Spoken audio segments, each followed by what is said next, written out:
الحمد للہ رب العالمین۔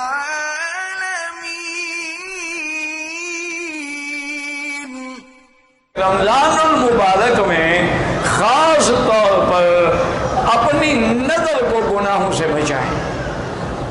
سب سے بڑی بری چیز جو ہے نظر ہے، اس لیے آتا ہے کہ سہم مسموم من سہام ابلیس، کہ نظر جو ہے یہ شیطان کے زہریلے تیروں میں سے ایک تیر ہے۔ تو اس لیے حضور نے فرمایا تھا حضرت علی اگر نظر پڑ جائے پھر دوسری نہ ڈالنا، بس نظر جھکا لے۔ اور اگر آپ نے روزہ رکھا ہوا ہے اور نظر غیر محرم پہ ہے پھر روزے کا کوئی فائدہ نہیں۔ آپ نے روزہ رکھا ہوا ہے اور لوگوں کی غیبت کر رہے ہیں، گلہ کر رہے ہیں، لوگوں پہ بہتان لگا رہے ہیں، جھوٹ بول رہے ہیں، سود کھا رہے ہیں، تو پھر روزے رکھنے کا کوئی نہیں۔ فرمایا اللہ کو تیرے بھوکے مرنے کی کوئی ضرورت نہیں کہ تم بھوکے مرو یا پیاسے مرو، لیکن اگر تم غیبت سے باز نہیں آئے، جھوٹ سے باز نہیں آئے۔ اچھا ایک مسئلہ یہ بھی یاد رکھ لو کہ جیسے غیر محرم عورت پہ نظر ڈالنا منع ہے، اسی طرح فلم میں بھی یا آپ کے جوال پر جو فلمی پروگرام ہیں ان میں بھی کسی غیر محرم عورت پہ نظر ڈالنا اسی طرح حرام ہے۔ یہ نہ سمجھے گا جی یہ تو ٹی وی ہے، یہاں تو عورت کھڑی تھوڑی ہے، تصویر تو اس کی ہے نا، وہ خود نہ ہو تو اس کی تمثیل ہے، اس کی تصویر ہے۔ تو اس لیے خاص طور پہ رمضان المبارک میں ان چیزوں سے بچیں۔ اور دوسری یاد رکھیں کہ رمضان المبارک میں افضل عبادت یہ ہے کہ قرآن شریف زیادہ پڑھیں، کیونکہ رمضان میں قرآن اترا ہے اور قرآن اور رمضان کا چولی دامن کا ساتھ ہے۔ اور اس لیے دیکھیں کتنے خوش نصیب ہے وہ لوگ، امام شافعی رحمۃ اللہ علیہ رمضان مبارک میں روزانہ ایک ختم کرتے تھے قرآن۔ تو آپ اتنا نہیں پڑھ سکتے ہیں تو کم سے کم 10 پارے تو روز پڑھیں، 3 دن میں ختم ہو جائے۔ اور رات کو تراویح میں باقاعدہ، لیکن ایک بات یاد رکھیں اگر عشاء کی جماعت چھوڑ دیں اور تراویح پڑھتے رہیں کوئی فائدہ نہیں۔ سب سے پہلے فرض ہے، فرض ادا کرنے کے بعد 20 رکعت تراویح پڑھیں۔ جو لوگ 8 پڑھتے ہیں ہم ان پہ اعتراض نہیں کرتے ہیں، وہ چاہے ہم پہ اعتراض کریں، لیکن تمام امت کا تعامل جو ہے وہ یہی ہے کہ 20 رکعت تراویح پڑھی جاتی ہے۔ اور 8 پڑھو تمہاری مرضی ہے، جتنا گول ڈالو گے اتنا میٹھا ہو۔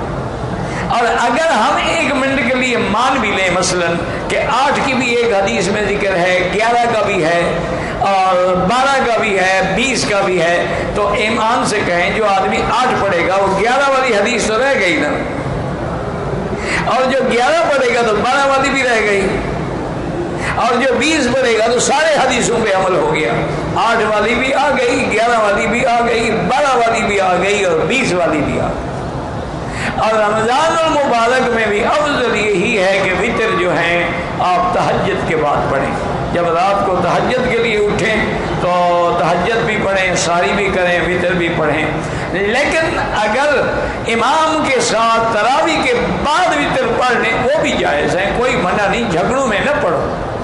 3 رکعتیں مل کے پڑھو تو حدیث میں موجود ہے، اور 2 رکعتوں میں سلام پھیر دو تو بھی حدیث میں موجود ہے، تو لہٰذا جھگڑے کرنے کی کیا ضرورت ہے؟ جھگڑے تو وہ کرتے ہیں نا جن کے اندر یا تو علم نہ ہو یا فساد کرنا چاہتے ہو۔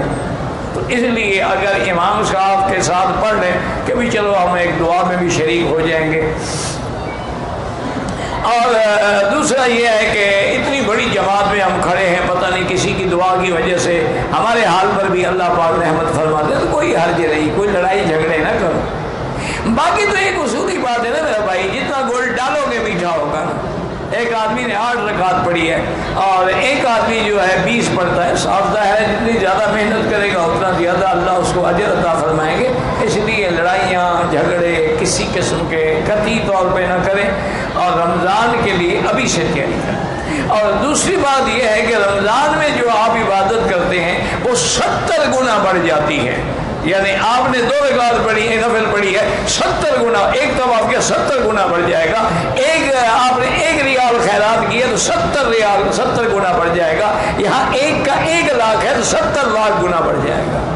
اس لیے ہمیشہ یاد رکھیں اپنے زکوٰۃ، خیرات، صدقات کوشش کریں کہ وہ رمضان المبارک میں ادا ہو۔ اسی طرح کوشش کریں کہ آپ کا افطار جو ہے وہ تازہ کھجور پہ ہو، اور چاہے 1 دانہ بھی ہو، کوئی ضروری تو نہیں نا کبھی 1 کلو کھائیں، 1 دانہ کھائیں، افطار کر لیں، پھر بعد میں جو کھجور آئے کھاتے رہیں۔ اور کتنے خوش نصیب ہوں گے وہ لوگ، دعا کریں اللہ ہمیں بھی محروم نہ کر دے، کہ کعبے پہ نظر ہو، زمزم کا پانی ہو، مدینے کی کھجور ہو، افطار کر رہا ہے۔ وہ کتنا خوش نصیب ہے، ایسا افطار کائنات میں کسی جگہ مل سکتا ہے؟ اچھا مدینے منورہ میں بیٹھا ہے، مدینے کی کھجور ہے، حضور کے روضے پہ نظر ہے اور زمزم کا پانی ہے، تو یہ ایک ایسی نعمتیں ہیں جو قیامت تک کسی جگہ نہیں مل سکتی۔ تو اس کا اہتمام کریں اور اس کا پورا خیال رکھیں۔ اب سب سے بڑی بات یاد رکھ لو، غیر محرم پر نظر ڈالنے سے بچ گئے تو سارے گناہوں سے بچ جاؤ گے۔ اور اگر آپ نے وہی رمضان میں بھی چٹخارے لینے ہیں اور فلمیں دیکھنی ہیں تو روزے رکھنے کی کوئی ضرورت نہیں، کم از کم روزہ رکھ کے تو گناہ نہ کرو نا۔